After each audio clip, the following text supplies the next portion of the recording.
जो सदबार पाठ कर कोई चुथी बंदी महासुख होई जो यही पढ़ई हनुमान चालीसा हई सिद्धि साखी गौरीसा।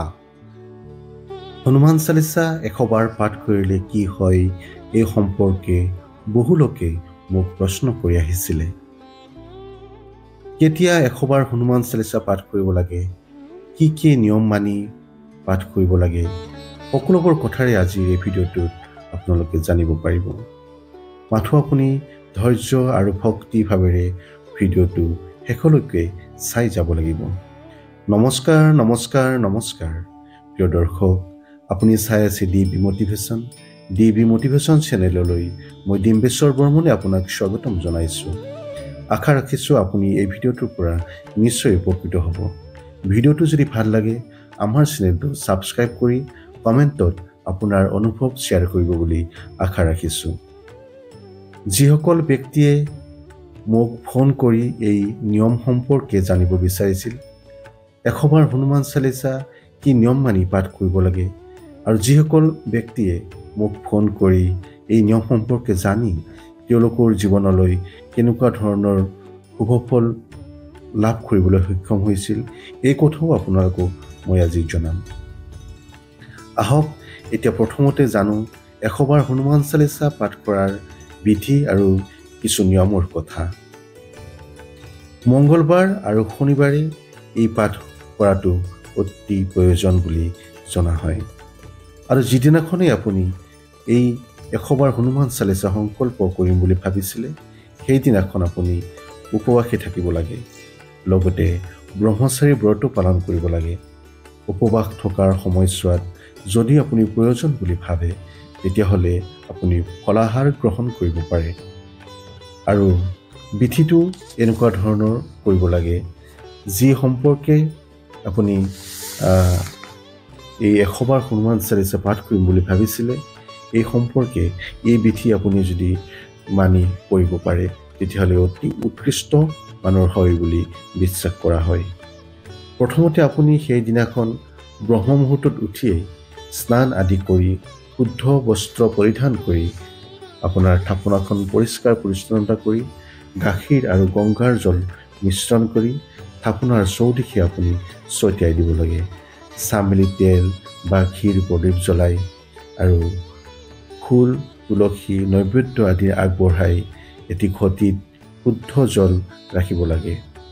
ৰাম দৰবাৰৰ যদি আপোনাৰ ফটো আছে বা প্ৰভু হনুমানৰ ফটোত আপুনি তিলক লগাই প্ৰভুৰ চৰণৰ পৰা আপুনি নিজেও সেই তিলক ধাৰণ কৰিব লাগে। ভোগ হিচাপে আপুনি তেওঁক চেনি, গুড়, মিঠাই, বেচনৰ লাড্ডু, বুন্দিয়াৰ লাড্ডু আদি আগবঢ়াব পাৰে। আৰু ইয়াৰ পিছতে আপুনি সৰ্বপ্ৰথমে আপুনি ৰাম নাম জপ কৰিব লাগে, মানে ৰাম স্তুতি কৰিব লাগে। আপোনাৰ যি সংকটত আপুনি আছে, আপুনি যি সংকটৰ বাবে 100 বাৰ হনুমান চালিসা পাঠ সংকল্প লৈছে, এই সকলোবোৰ কথা প্ৰভুৰ শ্ৰীচৰণত প্ৰাৰ্থনা সহকাৰে অৱগত কৰাব লাগে আৰু এবাৰ হনুমান চালিসা পাঠ কৰিব লাগে। আৰু আপুনি যি বন্তি গছ প্ৰজ্বলন কৰিলে, এই গছ বন্তি অখণ্ডভাৱে নিশালৈ জ্বলাই ৰাখিব লাগে। আৰু সেইদিনাখনৰ নিশাই 9 বজাৰ পৰা এক আসনতে বহি নিৰন্তৰভাৱে আপুনি 100 বাৰ হনুমান চালিসা পাঠ কৰিব লাগে। এতিয়া হয়তো আপোনাৰ মনলৈ প্ৰশ্ন আহিব পাৰে যে ৰাতিপুৱাই আৰম্ভণি কৰি আকৌ নিশা 9 বজাতে কিয় 100 বাৰ পাঠ কৰিব লাগে, ৰাতিপুৱা কিয় কৰিব নালাগে? তেতিয়াহ'লে শুনক, সেই প্ৰশ্নটোৰ উত্তৰটোও মই আপোনাক জনাই দিছোঁ। প্ৰাচীন শাস্ত্ৰৰ মান্যতা অনুসৰি ৰাতিপুৱাৰ পৰা গধূলিলৈ প্ৰভু শ্ৰী হনুমান ভগৱান শ্ৰীৰামচন্দ্ৰৰ সেৱাত ৰত হৈ থাকে। নিশা হ'লেই ধৰালৈ আহে আৰু সেইবাবে নিশাই এই পাঠ কৰিলে প্ৰভু বজৰংবলী অতি সোনকালে প্ৰসন্ন হয় বুলি বিশ্বাস কৰা হয়। এতিয়া কথাটো হ'ল, আপুনি 100 বাৰ হনুমান চালিসা পাঠ কৰাৰ যিটো হিচাপ, এই হিচাপটো আপুনি কেনেকৈ ৰাখিব বা কেনেকৈ আপুনি সম্পূৰ্ণ কৰি উলিয়াব পাৰিব? এই ক্ষেত্ৰত আপুনি ড্ৰাই ফ্ৰুট ল'ব পাৰে 100টা, বা আপুনি 100টা তুলসী পাত ল'ব পাৰে, বা আপুনি 100টা ফুলো ল'ব পাৰে। এবাৰ চালিচা পাঠ কৰিলে এটা ড্ৰাই ফ্ৰুট বা ফুল এপাহ বা তুলসীৰ পাত এটি আপুনি যি ৰাখে তেওঁ প্ৰভুৰ চৰণত আপুনি অৰ্পণ কৰিব পাৰে। ঠিক তেনেকৈ আপুনি প্ৰভুৰ চালিচা 100বাৰ পাঠৰ হিচাপটো ৰাখিবলৈ খুব সহজে কৰিব পাৰে।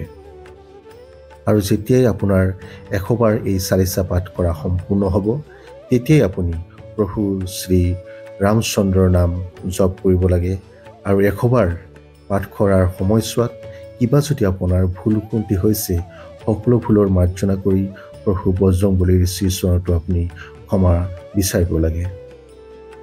প্ৰিয় দৰ্শক, প্ৰভু বজৰংবলীৰ ভক্তগণ, এই আছিল 100বাৰ হনুমান চালিচা পাঠ কৰাৰ বিধি আৰু নিয়ম। আপুনিও এই নিয়ম আৰু বিধি মানি 100বাৰ হনুমান চালিচা পাঠ সম্পূৰ্ণ কৰিব পাৰে আৰু আপোনাৰ জীৱনলৈও সুখ শান্তি ঐশ্বৰ্য বৈভৱ কঢ়িয়াই আনিব পাৰে। এতিয়া জানো আহক 100বাৰ হনুমান চালিচা পাঠ কৰি আমি কি শুভ ফল পাওঁ। 100বাৰ হনুমান চালিচা পাঠ কৰাৰ পিছত আমাৰ মনত কেনেকুৱা অনুভৱ হয়। অৱশ্যে এইখিনি ক্ষেত্ৰত আপোনাক কথা এটা জনাব লাগিব। যদিহে আপুনি এই বিষয়ে প্ৰেক্টিকেল কৰি নিজে নেচাব তেতিয়ালৈকে হয়তো আপোনাৰ এই কথাখিনি বিশ্বাস কৰিবলৈ অলপ অসুবিধাৰ সন্মুখীন হ'ব পাৰে। আপুনি যিকোনো আপোনাৰ ঘৰখনৰ যিকোনো নকাৰাত্মক শক্তি, ঘৰুৱা অশান্তি, ডিপ্ৰেশ্যন, এনজাইটি, ঘৰৰ সকলো ধৰণৰ আপোনাৰ নকাৰাত্মক শক্তি লাহে লাহে নাইকিয়া হৈ ঘৰলৈ সুখ শান্তি ধন ঐশ্বৰ্য বৈভৱ ইতিবাচক শক্তিৰে ভৰি পৰে। আপোনাৰ এই কথাটো যদি আপুনি নিজেই প্ৰেক্টিকেল কৰি চাব বিচাৰে এবাৰ মাথো 100বাৰ হনুমান চালিচা সংকল্প কৰি চাওকচোন, আপুনিও নিশ্চয় উপকৃত হ'ব। এই পাঠ পুৰুষ মহিলা উভয়ে কৰিব পাৰে। মই বহু মানুহৰ লগত কথা পাতি মোৰ যিটো অনুভৱ হৈছে বা তেওঁলোকে মোক যি অনুভৱ জনাইছে, তেওঁলোকৰ যি অনুভৱৰ কথা মোৰ লগত শ্বেয়াৰ কৰিলে, এই সকলোবোৰ অনুভৱৰ কথা আপোনালোকৰ ওচৰত পৰৱৰ্তী ভিডিঅ'ত নিশ্চয়কৈ আপোনালোকক জনাবলৈ চেষ্টা কৰিম। আপোনালোকৰো অনুভৱৰ কথাসমূহ কমেণ্ট কৰি জনাবচোন, নিশ্চয় আমাৰো ভাল লাগিব। আজিৰ এই ভিডিঅ'টোৰ পৰা এইখিনিতে বিদায় মাগিছোঁ। সকলোৱে সুস্থ থাকক, ভালে থাকক। জয় শ্ৰীৰাম, জয় বজৰংবলী, জয় হনুমান। নমস্কাৰ।